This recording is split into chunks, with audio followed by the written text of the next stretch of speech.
Governor J.B. Pritzker says he's not afraid as he sues the Trump administration over use of the Guard. And we'll talk with U.S. Representative Mary Miller live here with Illinois in Focus Daily. I'm Greg Bishop, editor of Illinois at thecentersquare.com. Go to thecentersquare.com and find the latest on what's happening here in the state, where it's not just about Illinois, it's about the rest of the country as well. So you can go and get those headlines in your inbox each and every morning. Go to thecentersquare.com and sign up for that newsletter. A couple of things we're going to tackle, of course. As I mentioned, we'll talk with Congresswoman Mary Miller. She'll call into the show. So we'll talk with her about the use of the National Guard in Chicago and the ongoing rhetoric that is being used by Democrat officials and Republican officials in this entire situation of public safety in urban areas that have sanctuary policies for migrants. How that's really gotten to a spot where it's heating up considerably. So that's what we're tackling today here with Illinois in Focus Daily. All right, so strap in. We're getting it started here with the Center Square.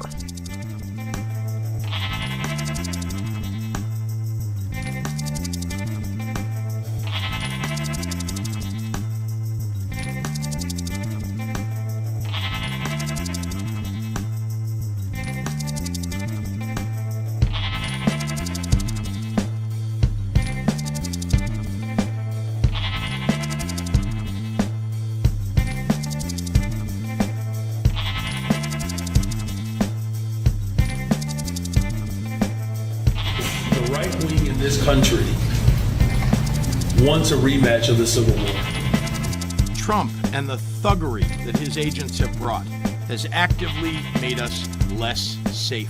We're going to make Chicago really great again, and we're going to stop this crime. I believe that Pritzker and this mayor of Chicago that like to say about they don't have it under control.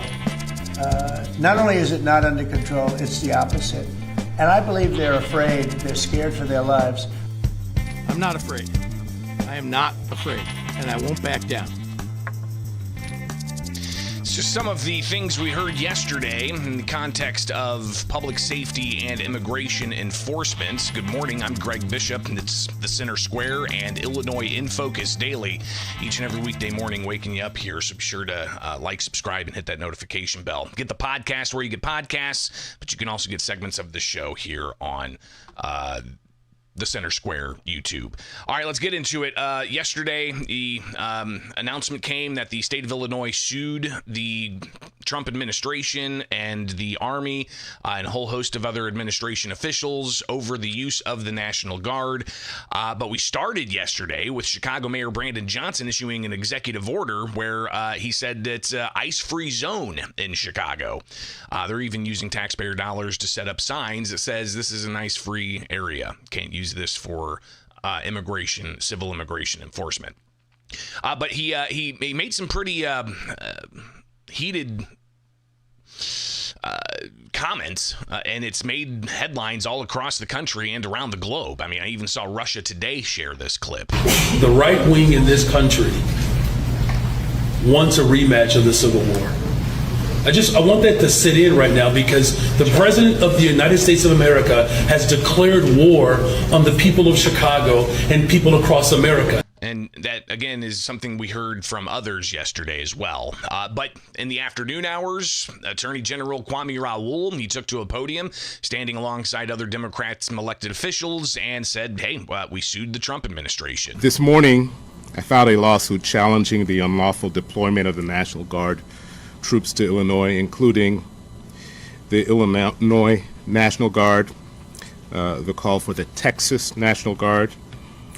And my lawyers have just, as the governor updated you, were just in court arguing these actions. We're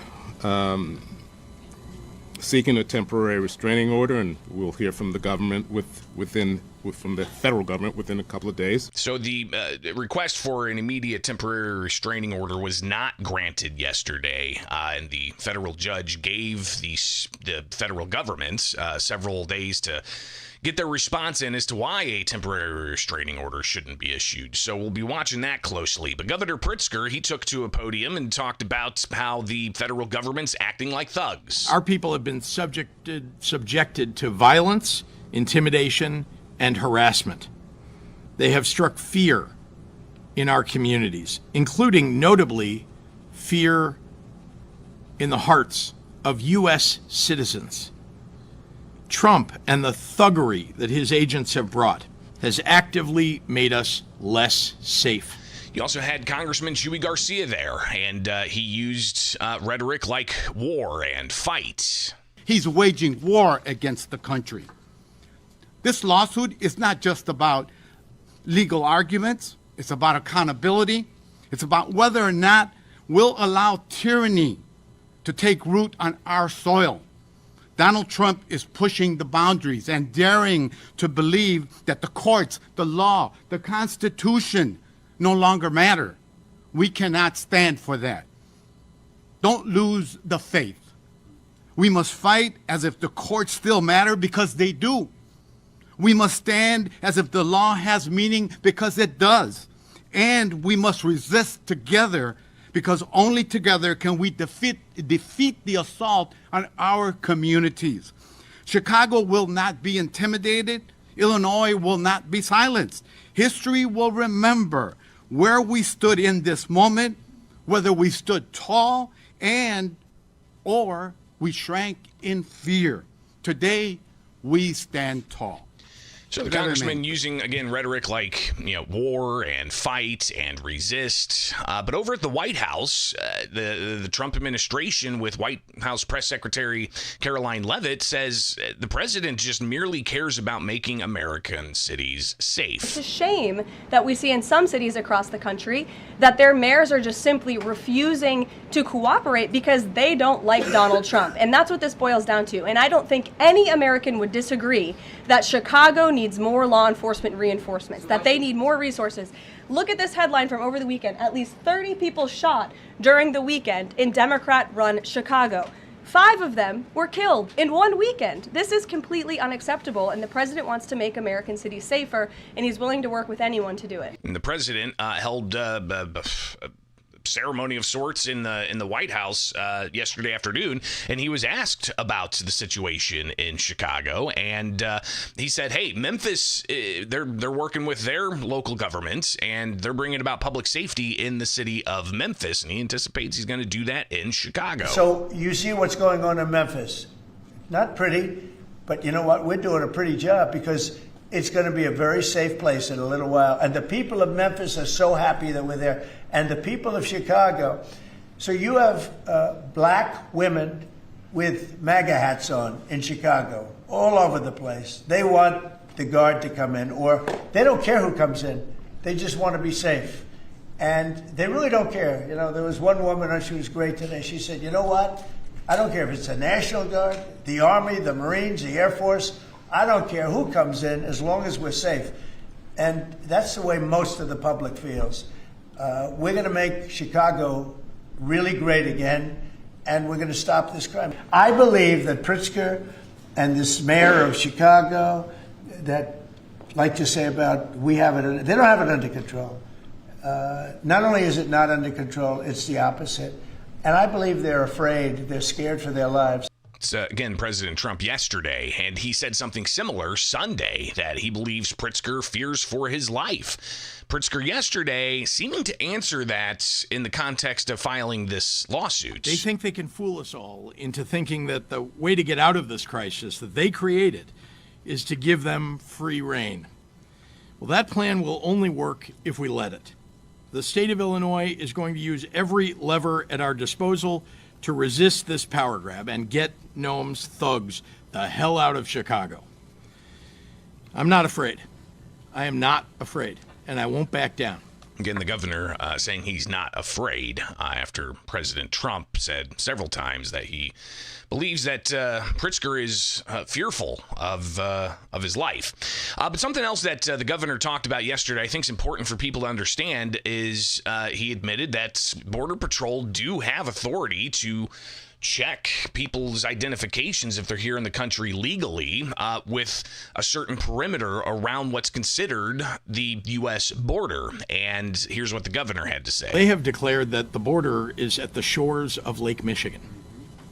That is why they're allowed to operate now, or at least why they're being told they're allowed to operate in the city of Chicago. That doesn't seem right to me. The border, as far as I know, first of all, if you go all the way across Lake Michigan, you'll find a border, but also, more than 1,000 miles away from here is the border on the south of the state of the United States. So he says that he doesn't agree with that. But if you look at, the way federal law is set up, and even the American Civil Liberties Union recognizes this, they have a Know Your Rights 100-mile border zone. When you click through, you find out that what is the reasonable distance? Well, the reasonable distance federal government defines as 100 miles from 100 air miles from any external border to the U.S. So combining the federal regulation and the federal law regarding warrantless vehicle searches, CBP claims authority to board a bus or train without a warrant anytime, anywhere within a 100-mile zone. Nearly two-thirds of the U.S. population, over 213 million people, reside within the region of that CBP considers falling within the 100-mile border zone, according to the 2020 census. Most of the 10 largest cities in the U.S., such as New York City, Los Angeles, and Chicago, fall in that region. Some states like Florida lie entirely within the border band, so their entire populations are impacted. Again, that's just, an interpretation of federal law. So Lake Michigan, there's a border to the U.S., of course, on the other side of Lake Michigan, and it's considered a obviously border area this was issued because by a mayor of the ongoing, situation with border control. So a lot to digest there, and obviously we'll see an update on the lawsuits that the Pritzker administration filed against the Trump administration over use of the National Guard, and we're anticipating that the National Guard will ultimately arrive in the Chicagoland area, some from Texas, and federalizing of the Illinois National Guard. So we're going to keep on top of this and go to thecentersquare.com to find out more about all of this. But listen, you've got a variety of things here that we'll continue to talk about with Congresswoman Mary Miller next. So stay tuned. That's here with Illinois in Focus Daily. All right. So stay tuned. Again, got the phones blowing up, meaning we've got that live call coming in. So stay tuned. It's right here with Illinois in Focus Daily. I'm Greg Bishop with you each and every weekday morning. So you can stay updated of what's going on in the land of Lincoln. All right. Stay tuned. It's right here with Illinois in Focus Daily.